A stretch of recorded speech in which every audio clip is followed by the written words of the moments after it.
Hoje vamos falar de um filme excelente, dirigido por um dos maiores cineastas em atividade, mas que é pouquíssimo comentado. Prazer, eu sou Luca Leal, você está no meu canal e vamos discutir sobre O Mundo Perfeito.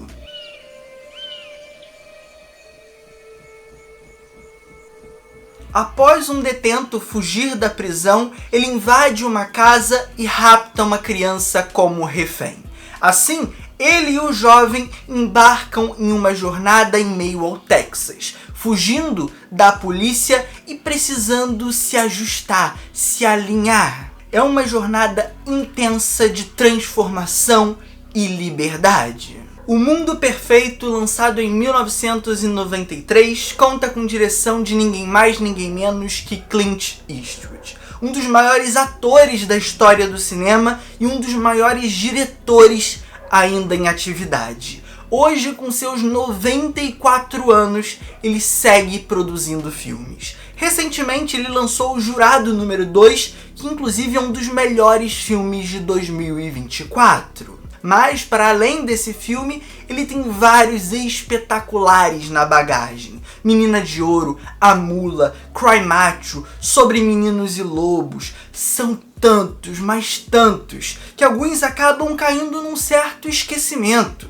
Crime Verdadeiro, Poder Absoluto e o caso do filme que a gente está discutindo aqui hoje. O Mundo Perfeito meio que sumiu da discussão sobre cinema. E como eu disse para vocês no meu vídeo sobre expectativas e metas para 2025, eu quero resgatar algumas produções. Eu quero falar de filmes mais undergrounds, menos comentados, dar luz e recomendar ótimos filmes que ninguém mais fala sobre. E esse aqui é o primeiro vídeo dessa série. E eu não tenho como iniciar essa crítica aqui senão refletindo sobre a própria figura do Clint Eastwood e como essa personalidade dele, esses ideais dele muito fortes, vazam para dentro desse filme. Clint é um homem de direita e conservador, que não esconde suas posições. A grande questão é que em praticamente todos os filmes que ele dirige, ele vai tocar nos pontos em que ele acredita ou que ele não acredita, tentando buscar uma reflexão, uma desconstrução ou um aprofundamento nesse tópico. Assim como constantemente ele vai trazer uma espécie de embate entre gerações. O velho contra o novo, o adulto contra a criança. Gran Torino talvez seja o exemplo máximo disso, mas também é algo que aparece em Menina de Ouro e no próprio filme em questão. Aqui a gente está falando da relação de uma criança, de um jovem inocente que ainda está descobrindo o mundo com um adulto condenado que está fugindo da polícia. Um bandido.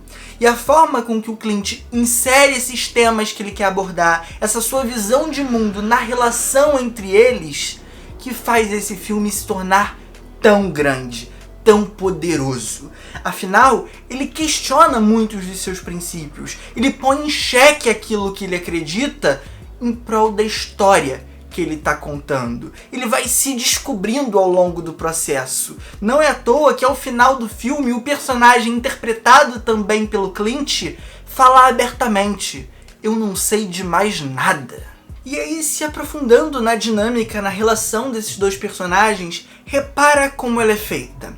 A criança, por exemplo, é filho de uma mãe solo, extremamente conservadora, que cria os seus filhos sob viés da religião. O longa, por exemplo, se passa no Halloween, mas ela não deixa os seus filhos se fantasiarem ou até mesmo entregarem doces para as outras crianças. Além, obviamente, de não abordar dentro de casa alguns temas sensíveis para crianças e adolescentes, como por exemplo da sexualidade. E com sexualidade eu não estou falando que você precisa falar para uma criança o que é sexo, mas você trazer ali algumas noções básicas, como por exemplo sobre as partes íntimas, não deixar estranhos tocá-las, e toda essa coisa que a gente já sabe, a educação sexual básica. E é justamente essa criança tão isolada da realidade, tão isolada do mundo material, que vai se encontrar com um bandido. Teoricamente, o que há de mais perverso na sociedade. um criminoso condenado, e a gente nem sabe exatamente que crime ele cometeu. Ele pode ter matado alguém, estuprado alguém, pode ter sido um crime hediondo. E é nessa dinâmica que vai se encontrar uma beleza, que vai se encontrar uma profundidade. Afinal, a criança sem pai vai encontrar no bandido essa figura. Um homem que o ensina sobre o futuro, que o ensina sobre a vida, que o ensina sobre o próprio corpo, inclusive. Que vai mostrar para ele as possibilidades do mundo para além daquela casa, daquele confinamento que a mãe o impunha. Repara como isso contrasta com a própria figura e a personalidade que eu disse para vocês que o Clint Eastwood possui.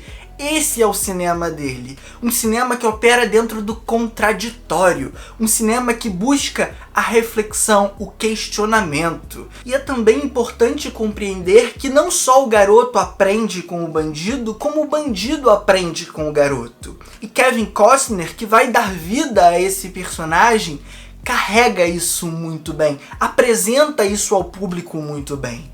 Ele começa de uma forma um tanto dura, um tanto truncada, e aos poucos ele vai se soltando, ele vai se abrindo à criança, inclusive revelando coisas sobre o seu passado, vai dialogando com ele e também absorvendo uma série de novas percepções. Ele se abre ao mundo, ele aceita um pouco mais o diverso, ao mesmo tempo que ele adquire um certo senso de responsabilidade pelo garoto.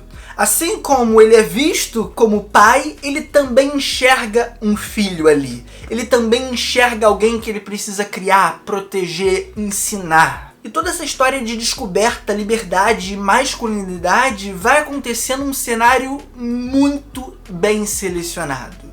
O Texas, um lugar novamente muito conservador, um lugar, e aí a gente vai falar das paisagens, muito árido, muito inóspito, e que por muitas vezes serve como panorama, cenário para a representação ideal da família americana. E o filme por muitas vezes vai passar por essas famílias, seja a do pai trabalhador que tem o carro roubado pelos protagonistas, seja a família que também tem o carro roubado, mas estava acampando. Aquela família, inclusive, é a típica do comercial de margarina. E nesse aspecto é óbvio, não existe sutileza alguma. É um filme sobre família, ou melhor, sobre a construção de uma. E aí eu preciso também sair um pouquinho dessa discussão mais abstrata sobre os temas do filme para destacar como o Clint Eastwood filma tudo isso. E é curioso, ele filma tudo isso sob uma perspectiva muito clássica de cinema. Não é à toa que esse filme muito me remete aos faroestes, e não só por esse cenário árido do Texas, mas mesmo pelos enquadramentos, pela forma com que ele posiciona e movimenta sua câmera. E aí a gente pode resgatar o passado do Clint. Ele é o homem que fortaleceu o imaginário do homem americano. Ele é o cowboy definitivo. Ele é o homem sem nome. Ele é a estrela do faroeste americano. Principalmente ali anos 50, 60 e 70.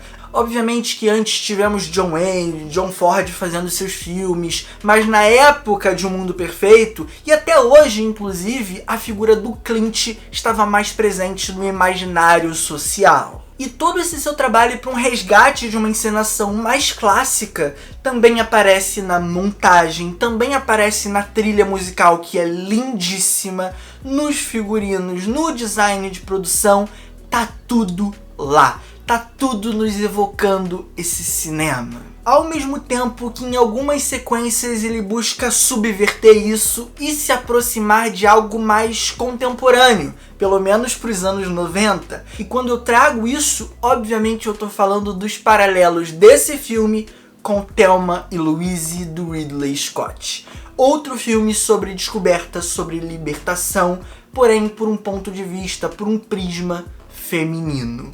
E é um filme muito transgressor, muito ousado, que eu acredito que tenha influenciado o Clint nesse filme aqui.